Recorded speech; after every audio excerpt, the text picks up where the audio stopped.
नमस्कार दोस्तों, स्वागत है आपका वनडे एग्जाम सेंटर में। दोस्तों, आज के वीडियो में हम लोग BA 6 सेमेस्टर हिंदी का जो दूसरा पेपर है जिसका नाम है लोक साहित्य एवं लोक संस्कृति, इससे संबंधित एक सब्जेक्टिव मॉडल पेपर का अध्ययन करेंगे।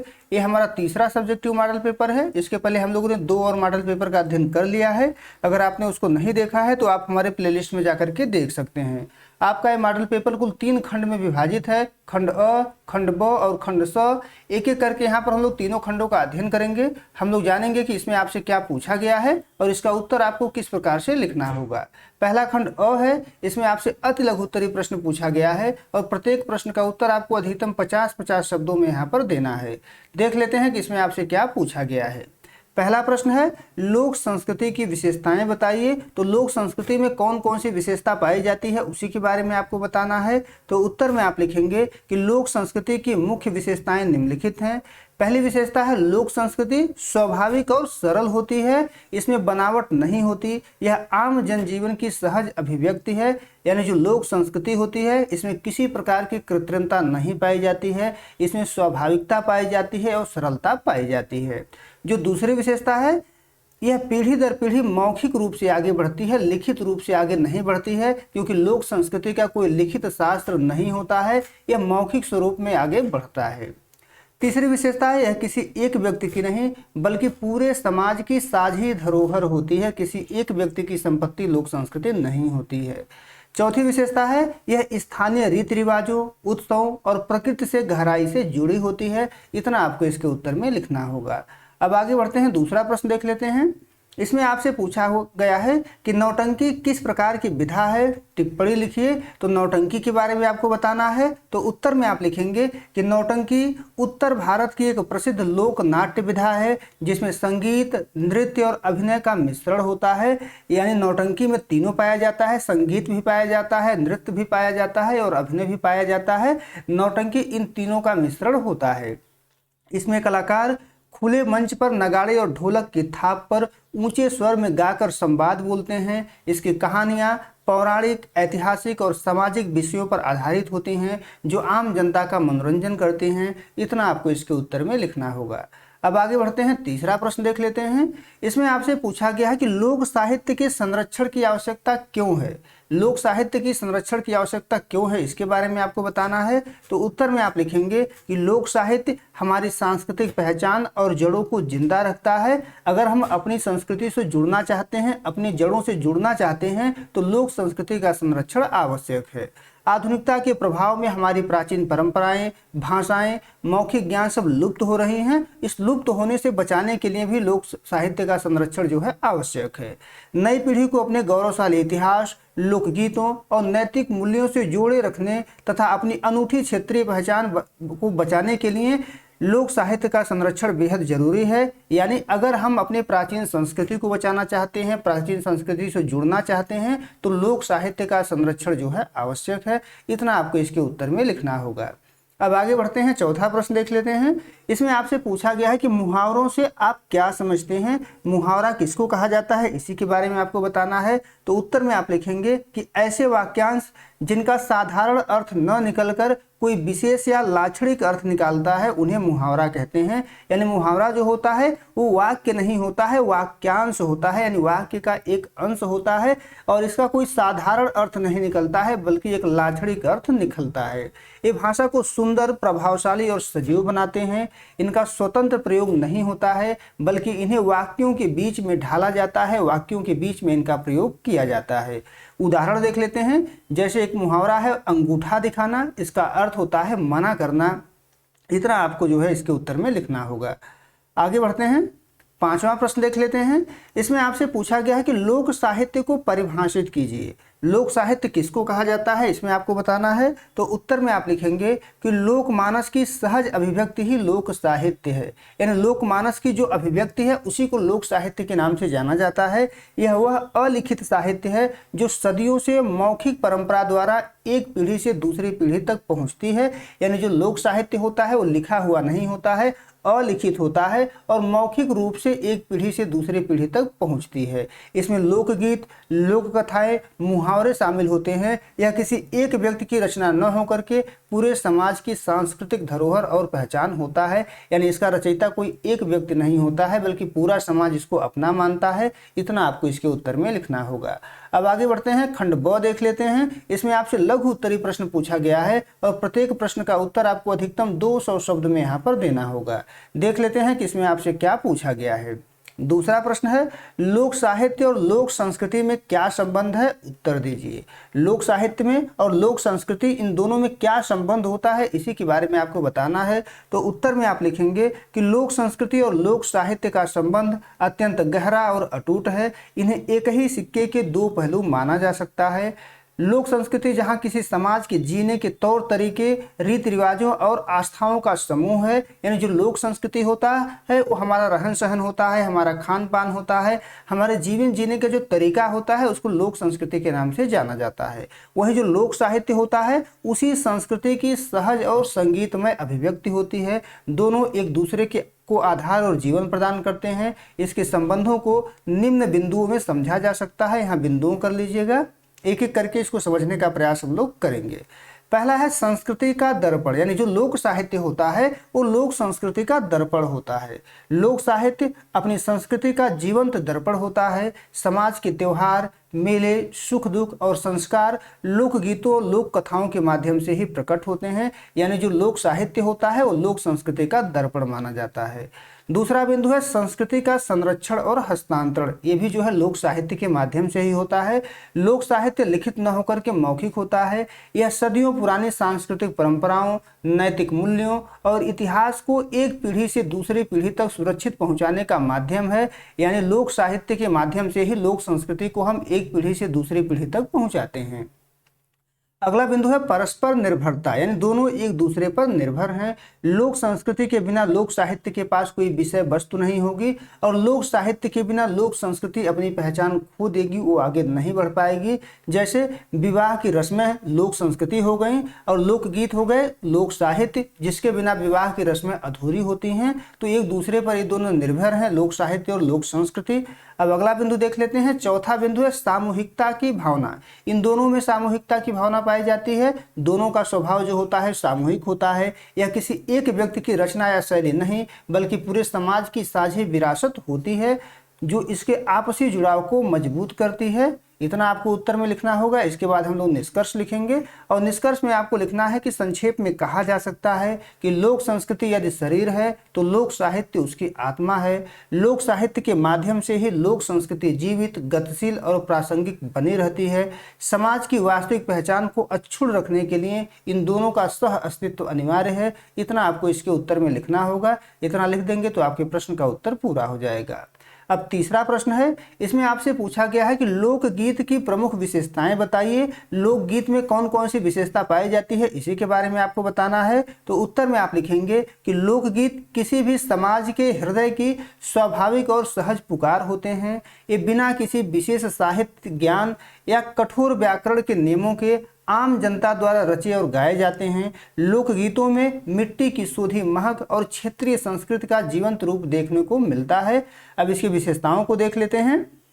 लोकगीत की जो पहली विशेषता है वो है सरलता और स्वाभाविकता। लोकगीत जो होते हैं अत्यंत सरल होते हैं और स्वाभाविक होते हैं। लोकगीतों की सबसे बड़ी विशेषता है उनकी भाषा और धुन की सरलता। इसमें कोई बनावट या कृत्रिमता नहीं होती है जिसके कारण ये सीधे दिल को छूते हैं। यानी पहली विशेषता है सरलता और स्वाभाविकता। दूसरी विशेषता है मौखिक परंपरा। ये गीत किसी पुस्तक में नहीं लिखे होते हैं बल्कि पीढ़ी दर पीढ़ी मौखिक रूप से गाकर आगे बढ़ते हैं और समाज की स्मृति में जीवित रहते हैं। यानी मौखिक परंपरा में जो है लोकगीत आगे बढ़ते हैं। एक पीढ़ी से दूसरी पीढ़ी जो है लिख करके इसको नहीं दिया जाता है बल्कि मौखिक रूप से ही इसको दिया जाता है। तीसरी जो विशेषता है वो है सामूहिकता। लोकगीत में भी सामूहिकता पाई जाती है। लोकगीत किसी एक व्यक्ति की रचना नहीं होते बल्कि पूरे समाज की साझी संपत्ति होते हैं। इन्हें अक्सर समूह में मिल करके गाया जाता है। तो सामूहिकता इसकी तीसरी विशेषता हो गई। अब आगे बढ़ते हैं, चौथी विशेषता देख लेते हैं। चौथी विशेषता है संस्कृति और ऋतुओं से जुड़ाव। लोकगीतों का जो जुड़ाव होता है वो संस्कृति से होता है और विभिन्न प्रकार के ऋतुओं से होता है। ये गीत स्थानीय रीति रिवाजों, संस्कारों जैसे विवाह हो गया, मुंडन हो गया, त्योहारों और बदलती ऋतुओं जैसे कजरी हो गया, फगुआ हो गया, इन सभी चीज़ों से गहरे रूप से जुड़े रहते हैं और समय समय पर जो है गाए जाते हैं। पांचवी विशेषता है पारंपरिक वाद्यों का प्रयोग, यानी जब लोकगीत गाया जाता है तो पारंपरिक वाद्यों का प्रयोग किया जाता है। इसके गायन में ढोलक, मजीरा, बांसुरी और थाली जैसे स्थानीय और पारंपरिक वाद्यों का ही प्रयोग किया जाता है। अंत में हम लोग निष्कर्ष लिखेंगे और निष्कर्ष में आपको लिखना है कि लोकगीत किसी भी क्षेत्र की सांस्कृतिक धरोहर होते हैं। ये बिना किसी तामझाम के जनमानस के सुख दुख, उल्लास और उनकी जीवन शैली को अत्यंत खूबसूरती से अभिव्यक्त करते हैं। इतना आपको इसके उत्तर में लिखना होगा। अब आगे बढ़ते हैं, चौथा प्रश्न देख लेते हैं। इसमें पूछा गया है कि लोक साहित्य और शिष्ट साहित्य का पारस्परिक संबंध संक्षेप में लिखिए, यानी लोक साहित्य में और शिष्ट साहित्य में क्या संबंध होता है इसके बारे में आपको यहाँ पर बताना है। तो उत्तर में आप लिखेंगे कि लोक साहित्य और शिष्ट साहित्य दो अलग अलग धाराएं दिखने के बावजूद एक दूसरे से गहराई से जुड़ी हुई हैं। लोक साहित्य जहां आम जनता की मौखिक और स्वाभाविक अभिव्यक्ति है, वहीं शिष्ट साहित्य में नियमों, व्याकरण और लिखित रूप से बंधा परिष्कृत साहित्य है। अब देख लेते हैं कि इन दोनों में क्या संबंध जो है पाया जाता है। पहला है मूल, आधार और प्रेरणा। लोक साहित्य जो है शिष्ट साहित्य की जड़ होती है, आधार होती है। शिष्ट साहित्यकार लोक कथाओं, लोक गीतों और लोक जीवन से प्रेरणा लेकर अपने काव्यों की रचना करते हैं। यानी जो लोक साहित्य होता है वो शिष्ट साहित्य का आधार होता है। जो साहित्यकार होता है वो लोक साहित्य से ही विषय वस्तु को चुनता है, इसको आधार जो है माना जाता है। संबंधों का जो दूसरा बिंदु है वो है आदान प्रदान का संबंध। यह संबंध एक तरफा नहीं है। लोक साहित्य के सरल तत्व परिष्कृत होकर शिष्ट साहित्य बनते हैं और शिष्ट साहित्य के गहरे विचार समय के साथ आम जनता के बीच घुल मिल करके लोक साहित्य का हिस्सा जो है बन जाते हैं। तीसरा बिंदु देख लेते हैं। तीसरा बिंदु है नियम और स्वतंत्रता का अंतर। लोक साहित्य व्याकरण और नियमों के बंधनों से जो है मुक्त होता है, जबकि जो शिष्ट साहित्य होता है वो नियमों, छंदों और लिखित विधाओं से बंधा होता है, यानी यह नियमों से जो है जकड़ा होता है। इसके बावजूद दोनों का जो मुख्य उद्देश्य होता है वो मानवीय संवेदनाओं को प्रकट करना होता है। अब चौथा बिंदु देख लेते हैं। चौथा बिंदु है भाषा का प्रभाव। शिष्ट साहित्य जो होता है वो हमेशा लोक भाषा से शब्द और मुहावरों को उधार लेकर के समृद्ध होता है। बिना लोक भाषा के जुड़ाव के शिष्ट साहित्य कभी भी जनप्रिय नहीं हो सकता है, यानी शिष्ट साहित्य पर लोक भाषा का प्रभाव जो है दिखाई पड़ता है। पांचवा बिंदु है सह अस्तित्व, यानी कि पूरकता। दोनों विधाएं एक दूसरे के पूरक हैं। लोक साहित्य यदि जीवन का स्वाभाविक और अनगढ़ रूप है तो शिष्ट साहित्य उसी का सजाया और संवारा गया रूप है। दोनों के बिना साहित्य का विकास जो है अधूरा है। अंत में हम लोग निष्कर्ष लिखेंगे और निष्कर्ष में आपको लिखना है कि लोक साहित्य और शिष्ट साहित्य में अंग और अंगी का संबंध है। दोनों के बीच की सीमा रेखा बहुत लचीली है। एक के बिना दूसरे की पूर्णता की कल्पना नहीं की जा सकती। इतना आपको इसके उत्तर में लिखना होगा। अब आगे बढ़ते हैं, खंड 100 देख लेते हैं। इसमें आपसे दीर्घ उत्तरीय प्रश्न पूछा गया है और प्रत्येक प्रश्न का उत्तर आपको अधिकतम 500 शब्द में यहाँ पर देना होगा। देख लेते हैं कि इसमें आपसे क्या पूछा गया है। पांचवा प्रश्न है इसमें आपसे पूछा गया है कि राष्ट्रीय एकता में लोक संस्कृति का कितना योगदान होता है। राष्ट्रीय एकता में लोक संस्कृति क्या क्या योगदान देती है, इसी के बारे में आपको यहाँ पर बताना है। तो उत्तर में आपको लिखना होगा, भारत विविधताओं का देश है जहां कदम कदम पर भाषा, पहनावा और खान पान बदल जाता है। इस विविधता के बीच भारत को एक सूत्र में पिरोने का सबसे बड़ा काम हमारी लोक संस्कृति करती है। लोक संस्कृति किसी भी देश के जनमानस की साझी आत्मा होती है। यह भौगोलिक और भाषाई सीमाओं को तोड़कर लोगों के दिलों को आपस में जोड़ती है और राष्ट्रीय एकता की नींव को मजबूत बनाती है। राष्ट्रीय एकता में लोक संस्कृति के योगदान को निम्न बिंदुओं में समझा जा सकता है। एक एक करके हम लोग इसको समझने का प्रयास करेंगे। पहला बिंदु है सांस्कृतिक विविधता में एकता की भावना, यानी जो लोक संस्कृति होती है वो सांस्कृतिक विविधता में एकता की भावना को भरती है। भारत के अलग अलग राज्यों के लोक नृत्य हैं, जैसे भांगड़ा हो गया, गरबा हो गया, बिहू हो गया, घूमर हो गया, और लोकगीतों की शैलियों भले ही भिन्नता हो लेकिन उनका जो मूल संदेश होता है वो एक ही होता है। ये सभी विधाएं प्रकृति प्रेम, भाईचारे और मानवीय मूल्यों का उत्सव मनाती हैं जो पूरे देश को एक धागे में पिरोता है। अब दूसरा बिंदु देख लेते हैं। दूसरा बिंदु है सद्भाव और धर्मनिरपेक्षता का संदेश। लोक संस्कृति में कबीर, रसखान, जायसी और अमीर खुसरे जैसे संतों और सूफियों का साहित्य रचा बसा हुआ है। हमारे लोक उत्सवों और मेलों जैसे कुंभ का मेला हो गया, पुष्कर का मेला हो गया, सूफियों का उर्स हो गया, ये सभी धर्मों और जातियों के लोगों को एक साथ शामिल होने पर मजबूर कर देता है। यानी सभी लोग जो है एक साथ इसमें शामिल होते हैं। बिना शामिल हुए हमारी एकता जो है प्रदर्शित भी नहीं होती है, और जो लोक संस्कृति है उस सबको एक साथ सजो करके चलता है। यह साझी भागीदारी सांप्रदायिक सौहार्द को बढ़ावा देती है। यानी जब सब मिलजुल करके सब कुछ मनाते हैं तो इससे सांप्रदायिक सौहार्द जो है बढ़ता है। अब अगला बिंदु देख लेते हैं। तीसरा बिंदु है भौगोलिक सीमाओं को पार करना। लोक गाथाएं, पौराणिक कहानियाँ जैसे रामलीला हो गया, आल्हा उदल हो गया या हीर रांझा की कथाएं हो गईं, देश के एक कोने से दूसरे कोने तक थोड़े बहुत बदलाव के साथ समान रूप से चाव से सुनी और देखी जाती हैं। उत्तर से दक्षिण तक फैली ये कहानियाँ देशवासियों में एक ही राष्ट्र के नागरिक होने का गौरव जगाती हैं। चौथा जो बिंदु है वो है सामूहिकता की भावना का विकास। यानी ये सामूहिकता की भावना का विकास भी करते हैं। लोक संस्कृति का स्वभाव ही सामूहिक है। चाहे फसलों की कटाई के गीत हों या लोक नाटक हों, ये कभी अकेले नहीं बल्कि पूरे समाज के साथ मिलकर के मनाए जाते हैं। यह सामूहिकता ऊंच नीच और जाति पात के भेदभाव को मिटाकर आपसी जुड़ाव पैदा करती है। अगला जो बिंदु है वह राष्ट्रीय आंदोलनों में भूमिका। भारत के स्वतंत्रता संग्राम के समय देशभक्ति से सराबोर लोकगीतों और लोक नाटकों ने अनपढ़ और ग्रामीण जनता में राष्ट्रवाद की भावना का संचार किया था। लोक संस्कृति ने जन जन को देश की आज़ादी के लिए एक मंच पर खड़ा करने में ऐतिहासिक भूमिका निभाई। अंत में हम लोग निष्कर्ष लिखेंगे और निष्कर्ष में आपको लिखना होगा कि लोक संस्कृति राष्ट्रीय एकता का वह अदृश्य और मजबूत पुल है जो राजनीतिक और प्रशासनिक सीमाओं से परे इंसानी दिलों को जोड़ता है। आधुनिकता के इस दौर में यदि हम अपनी लोक संस्कृति को संजो कर रखते हैं तो हमारी राष्ट्रीय एकता और अखंडता हमेशा अक्षुण्ण रहेगी। इतना आपको इसके उत्तर में लिखना होगा। अब अगला प्रश्न देख लेते हैं। छठा प्रश्न है, इसमें आपसे पूछा गया है कि लोकोक्ति और मुहावरों में अंतर स्पष्ट करते हुए यह बताइए कि किस प्रकार हमारा हित साधते हैं। आपको सबसे पहले लोकोक्ति और मुहावरों में अंतर बताना है, फिर आपको ये बताना है कि किस प्रकार से हमारा हित साधते हैं, हित साधन किस प्रकार से हमारा एक करते हैं। तो उत्तर में आपको लिखना होगा कि लोकोक्ति और मुहावरे लोक भाषा के ऐसे अनमोल रत्न हैं जो हमारी बातचीत को धारदार, सुंदर और प्रभावशाली बनाते हैं। ये दोनों ही भाषा में कम शब्दों में गहरी बात कहने का माध्यम है, लेकिन इनकी प्रकृति और प्रयोग में कुछ मौलिक अंतर होते हैं। अब देख लेते हैं कि वो कौन से अंतर हैं। मुहावरा जो होता है एक वाक्यांश होता है, यानी पूरा का पूरा वाक्य नहीं होता है, वाक्य का एक अंश होता है। इसका स्वतंत्र प्रयोग नहीं हो सकता क्योंकि वाक्य का एक अंश होता है। इसे हमेशा वाक्य के भीतर ढालना पड़ता है। वाक्य के लिंग, वचन और काल के अनुसार इसकी क्रिया में बदलाव आता है। जैसे अंगूठा दिखाना एक मुहावरा है, इसका अर्थ होता है ऐन वक्त पर मना करना। अब लोकोक्ति के बारे में जान लेते हैं, तब आपको दोनों का अंतर पता चल जाएगा।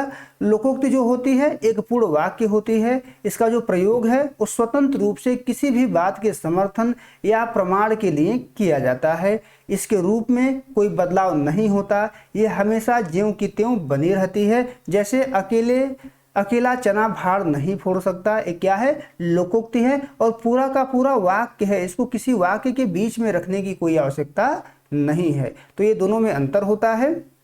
अब देख लेते हैं कि ये किस प्रकार से हमारा हित जो है साधते हैं। इसमें पहला बिंदु है गागर में सागर भरना। यानी अगर हमको कम शब्दों में बहुत बड़ी बात कहनी हो तब ये हमारा हित साधन करते हैं, हमारा सहयोग जो है करते हैं। ये बहुत कम शब्दों में बड़ी और गहरी बात कह देते हैं जिससे बातचीत अधिक प्रभावशाली हो जाती है।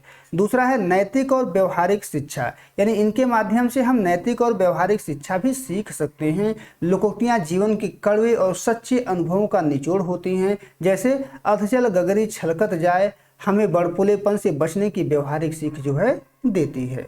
तीसरा बिंदु है प्रभावशाली अभिव्यक्ति। अगर हम कुछ कह रहे हैं और अपने कहने को हमको प्रभावशाली बनाना है, हमको ऐसा बनाना है कि हम कहते ही हमारे वाक्य का दूसरे व्यक्ति पर प्रभाव पड़ जाए, तो उसमें हमको लोकोक्ति का प्रयोग, मुहावरों का प्रयोग करना चाहिए। इसके प्रयोग से हमारी जो भाषा है वो सजीव और रोचक हो जाती है। जब हम किसी को सीधे समझाने के बजाय मुहावरों का प्रयोग करते हैं तो सामने वालों को बात चुभती भी नहीं है और उसका अर्थ भी समझ जाता है।